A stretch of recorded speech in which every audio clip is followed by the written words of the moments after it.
Tonight, several developing stories as we come on the air, including a mass shooting at a car rally, 3 dead and more than a dozen injured, and the growing wildfire danger, red flag warnings for 25 million Americans across 10 states. First, the chaotic scene in New Mexico, people running for cover as shots are fired during an unsanctioned car rally.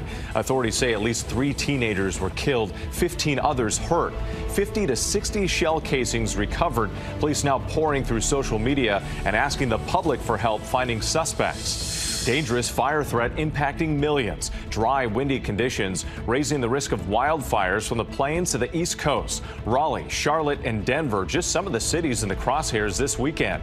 And our weather team is tracking a cross-country storm system with rain, snow, and high winds. Also tonight, new body camera video. First responders arriving at Gene Hackman's home. The actor and his wife were found dead inside.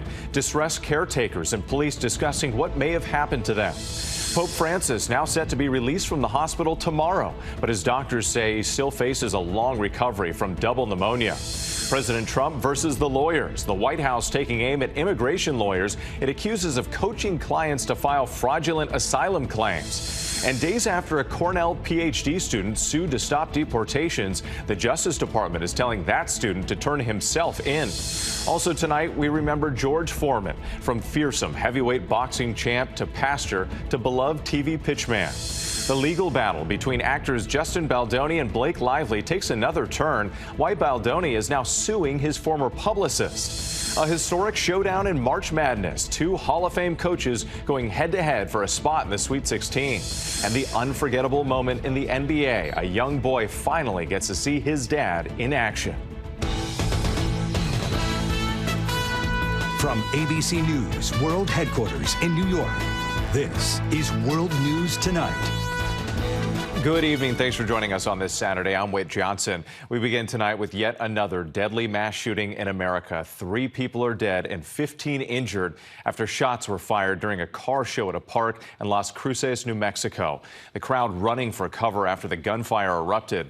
Authorities saying it started with an altercation between 2 groups during an unsanctioned rally with modified sports cars. About 200 people attending the event, 50 to 60 shell casings recovered.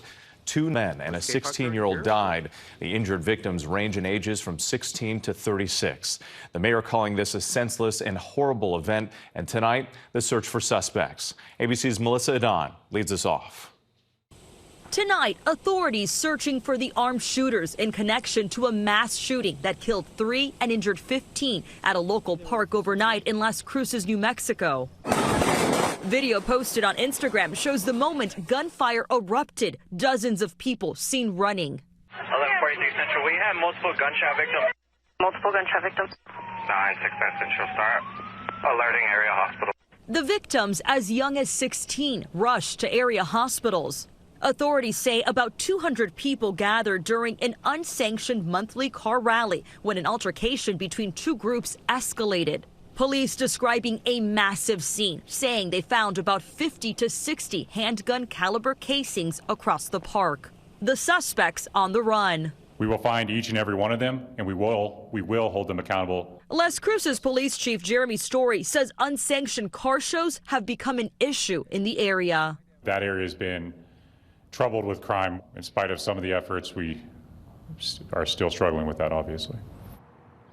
Whit, police say at this point no one has been arrested or detained. This as investigators are looking into leads and even asking the public for help as they search for those suspects. Whit. A frightening scene in New Mexico. Melissa Adan, thank you.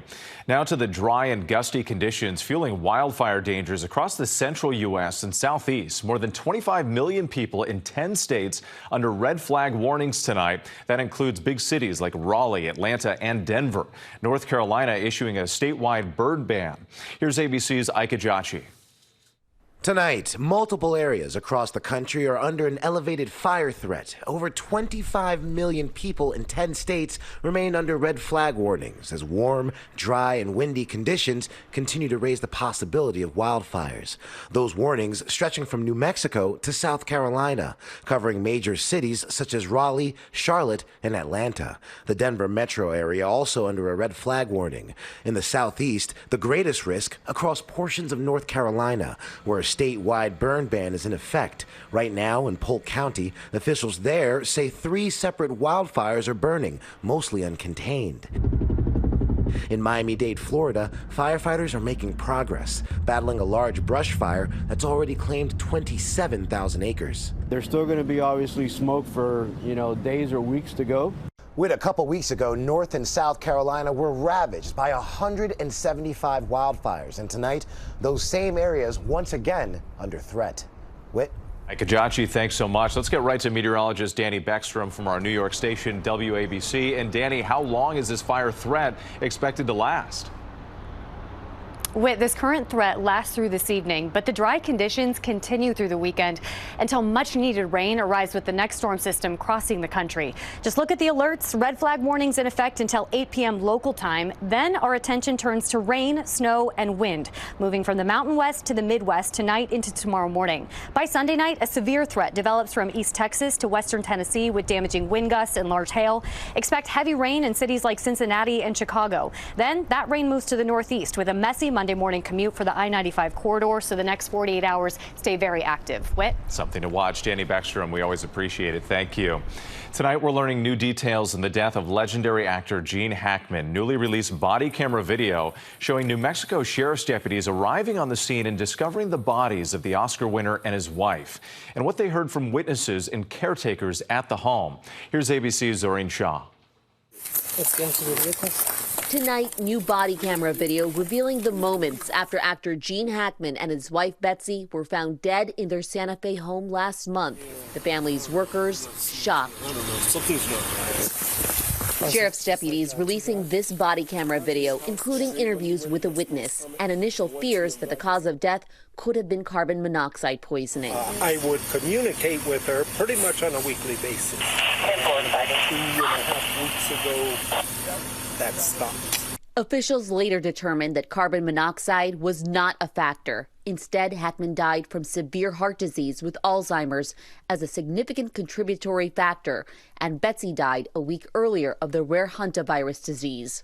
Officials determining one of their dogs, who was in a crate, likely died of dehydration and starvation. Workers saying they had no idea about major health issues. Workers at the property overcome with the couple's passing. He's just a normal person, and all of a sudden to see that, both of them, bro. Sorry. As for the inside footage, Hackman's estate wants to block that release, citing privacy. A judge will determine that later this month. Whit? Zorin Shah for us tonight. Thank you. Turning to politics now, and the White House taking aim at the U.S. legal system. President Trump directing his attorney general to take action against attorneys and law firms that engage in what he calls frivolous and unreasonable litigation against the federal government. ABC's senior White House correspondent Selina Wang reports from Washington.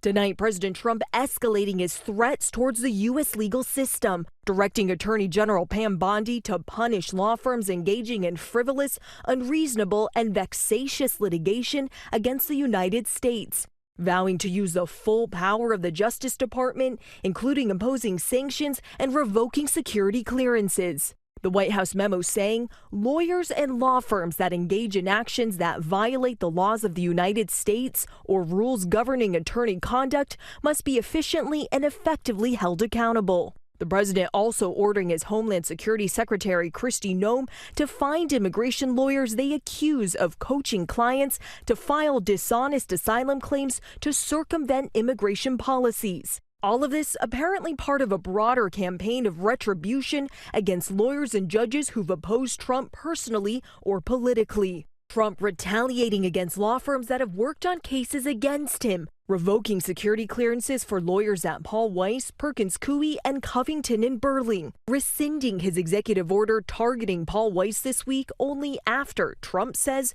the firm promised to abandon its diversity policies and give $40 million in free legal work for administration initiatives. This comes as Trump calls for the impeachment of U.S. District Judge James Boasberg, who ordered the administration to halt the deportation of hundreds of Venezuelans accused of being members of the Tren de Aragua gang. But the flights did not stop, sparking a tense standoff between the president and the courts.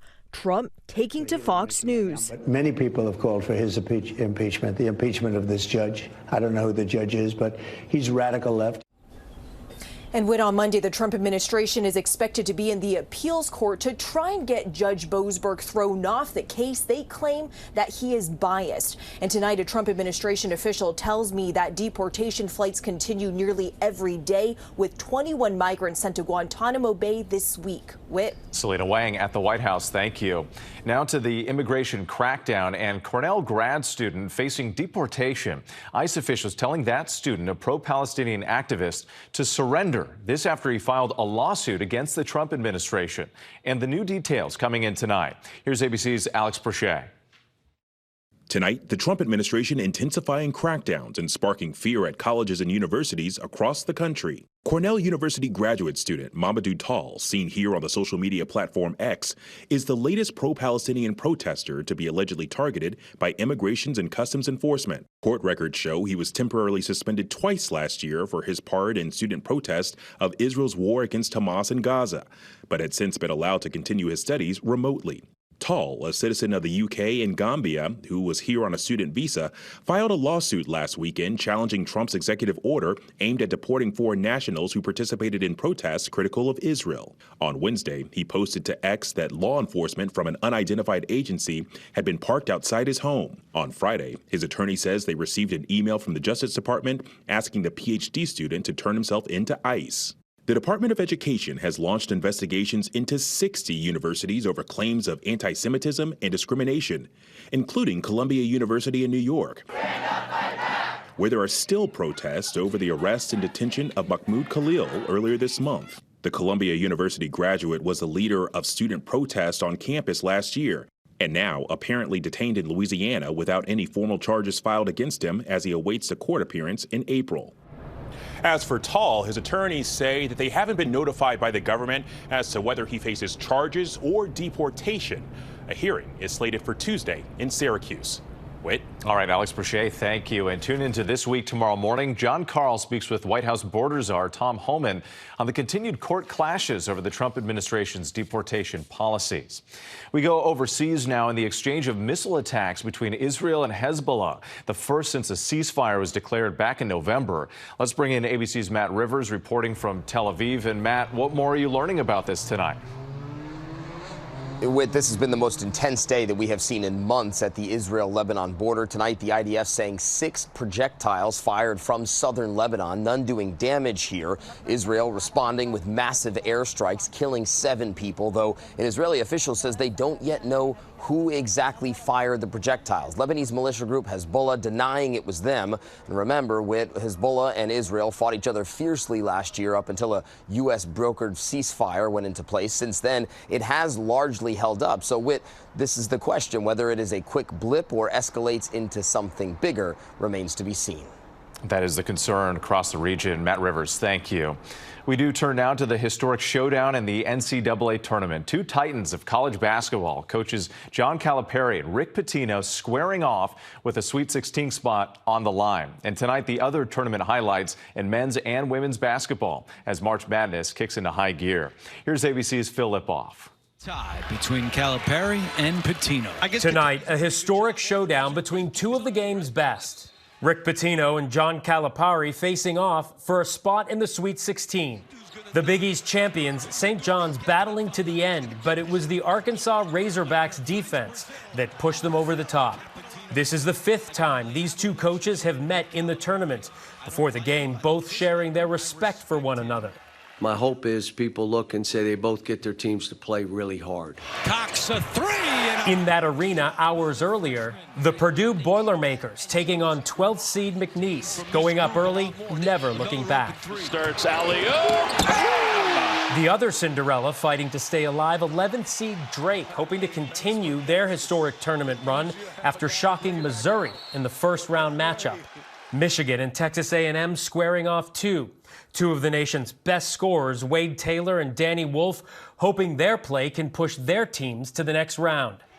On the women's side, the Stars were in action coast to coast. UConn with a dominant performance, beating Arkansas State by 69 points. Just want to get a glimpse of her in there. But all eyes were on this scary moment on the court as USC battled UNC Greensboro. Juju Watkins appearing to play through an injury, limping to the locker room, but quickly coming back out.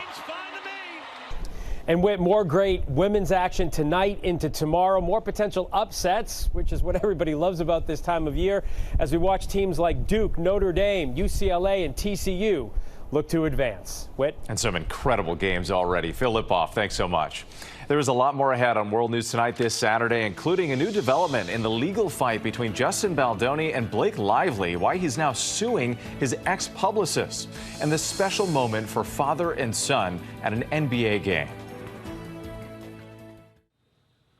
Next tonight, Pope Francis will be discharged from a Rome hospital tomorrow after 38 days.